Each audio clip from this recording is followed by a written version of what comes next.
We're going to have Quinn come up now, and he's going to get his aura drawn. I'm going to move over so he can sit here, closest to you. Are you going to untangle your wire? I can't do it. Okay, never mind. Hi, thank you for being our victim today, Hi, volunteer Quinn, today. Thanks for being here. Okay. Okay, so here's what I'm going to do. If you will do me a favor and say your name for me 3 times, just your first name, I tend to work off that to get hooked into people. And then I'm going to start drawing, and I will try to explain stuff as we go along. And you and Jane, and I'm going to make a terrible mess while I do it, and you and Jane can both ask questions at any time in case I go quiet. I'll try not to go quiet. Yeah. Okay, so say your name for me. Quinn. Quinn. Quinn. Okay. All right. Well, the first color that I'm seeing as I'm looking around you. Oh yeah, I'm going to knock over the flowers. First color that I'm picking up here is blue. This is really good. You've got a very peaceful demeanor about you, and you've got a very peaceful energy that you generally is what you're trying to project. We always, all of us have an energy that sort of sits around the outside, and that's our outward persona, and it's what we sort of put forward. That, of course, can get a little frayed if you're overly stressed or riddled with anxiety or something like that. But for the most part, you've got a lot of blue coming in around you. As I'm looking in,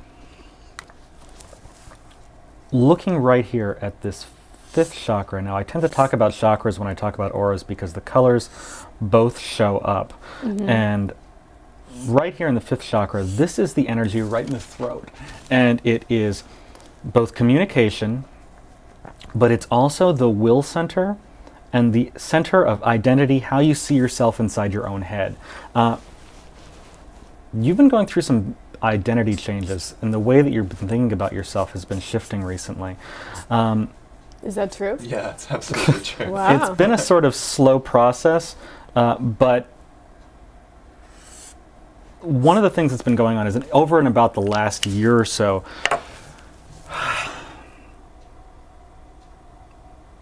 two years ago you wouldn't recognize yourself today. But this is starting to settle out.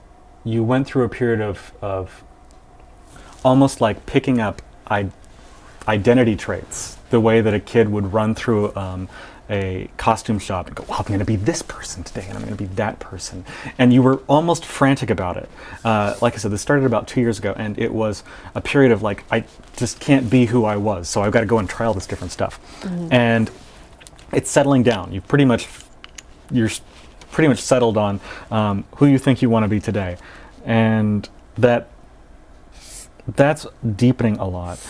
Now, paired with that, the 5th chakra is how you see yourself inside your own head. 3rd chakra, though, this is how the world sees you. It also tends to be our center of fear and anxiety.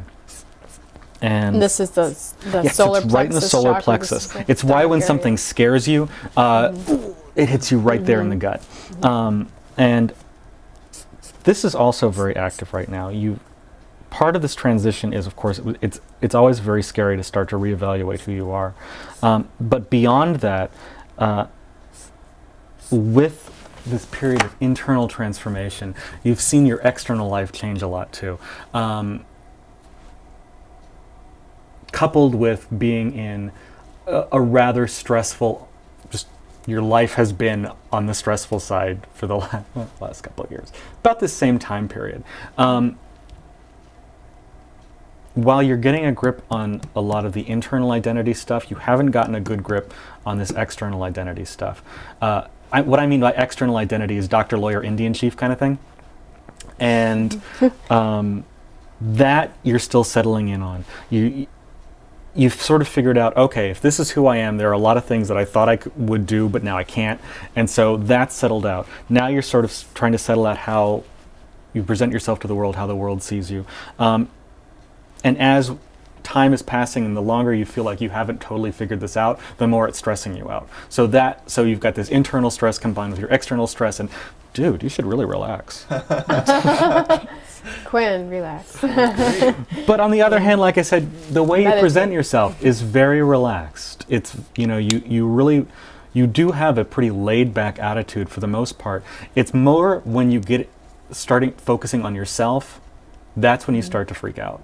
You can deal with all kind of stress around you. In fact, you like having stress around you because you don't have to focus on yourself. You can just focus on the craziness around you. And like, oh, look at all the I'm crazy. a lot like that too. I can be completely calm because everyone else is freaking out. Very creative. Lots of good creative energy here. And that tends to be where you run back to when other stuff in your life is really freaking you out. It's the, I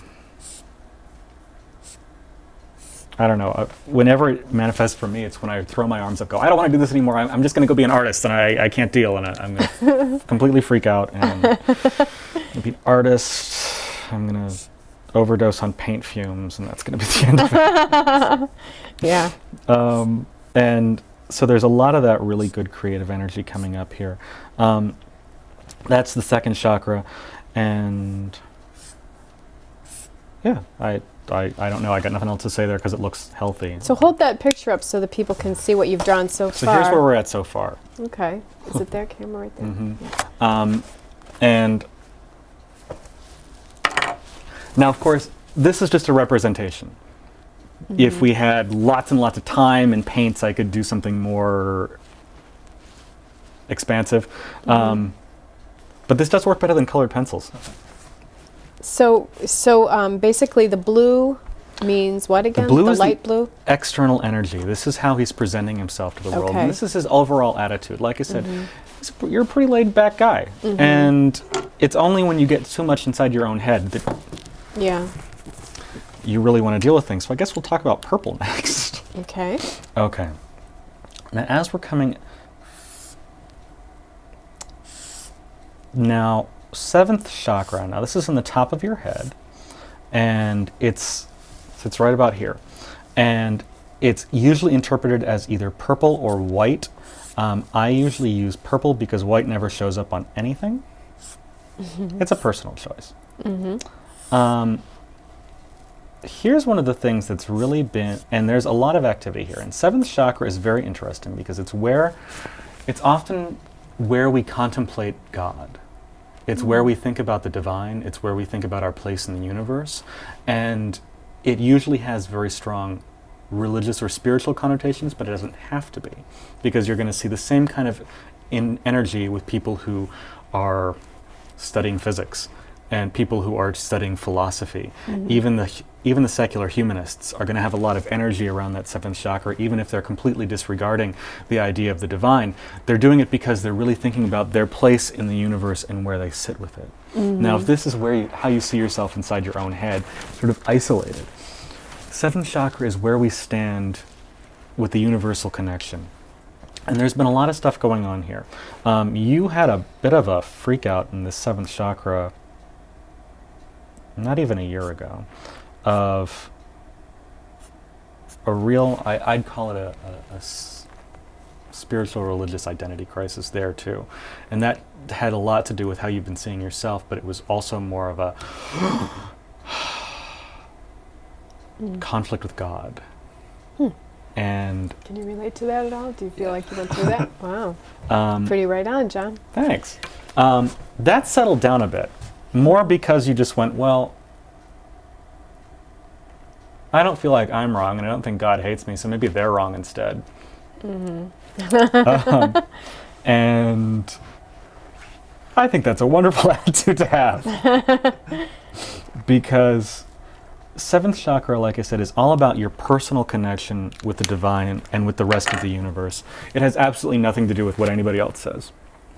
And it is why, if you look at any old religious iconography, people who've found that spiritual connection, people who are saints or great religious figures, they always have that gold, they're always depicted with that gold light around their heads. Oh, yeah. And it like has, a halo. Right. And it has An less to angelic do halo. with their, and that's because it's that seventh chakra aura lighting up.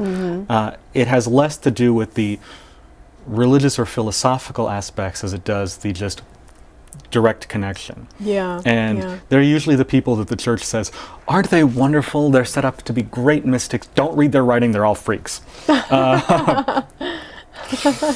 But because it's that totally personal connection that has Yeah. nothing to do with thought. And so there's been a lot of good stuff going on here. You know, you've done a lot of good personal work in the last couple of years, and you're not done yet, but a lot of really good personal work that has cleared out a lot of gunk and garbage from your childhood. None of us ever actually get over our childhoods, but you've done a lot of really good work lately, so that's great. What else did I want to talk about today? Does it have anything to do with a person's career, what their aura looks like, what they do for a living? No. Does that, no? That Although I doesn't will change it? say that the only two people in my entire career, this is a few thousand readings, that I've run into who had perfectly balanced third and fifth chakras were in the military. Really? Because their internal and external identities were completely harmonious. Oh, wow. These men were soldiers. That is how they thought of themselves. They weren't artists trapped in a like bureaucratic idea, and they weren't free spirits who just happened to work in a cubicle all day long. They were soldiers. Right, right. And when they got up in the morning, that's who they were, and when they went home at night, that's who they were. And so that identity was rock solid. One of them I've read a couple other times when he's both been active and non-active duty, and the longer he's been out of the active duty, the more messed up his third chakra gets as he starts to get freaked out about going back in. Oh, wow. Even though he still thinks of himself as career military, there's still that I'm out of practice, I'm not used to that constant get up in the morning, follow orders, be a Right. soldier kind of thing. Okay. He started to think of himself as an individual, and not that soldiers aren't individuals, and et cetera, et cetera, et cetera. But the longer he's out, the more that shifts. Okay. So I think it's fascinating, and I'm so glad that he's a repeat customer because he's going to be an article in one of my next books. Oh, So- cool. You are writing a book. That's all. I've Is been this? writing a Have book you already for written a 20 book? years. Do you have a book? Oh, okay. So you haven't published it yet. No, it's the Okay. constant focus. Okay. Well, we'll be curious to see when I will that definitely come gets back. out. Yeah, definitely come back and tell us about that.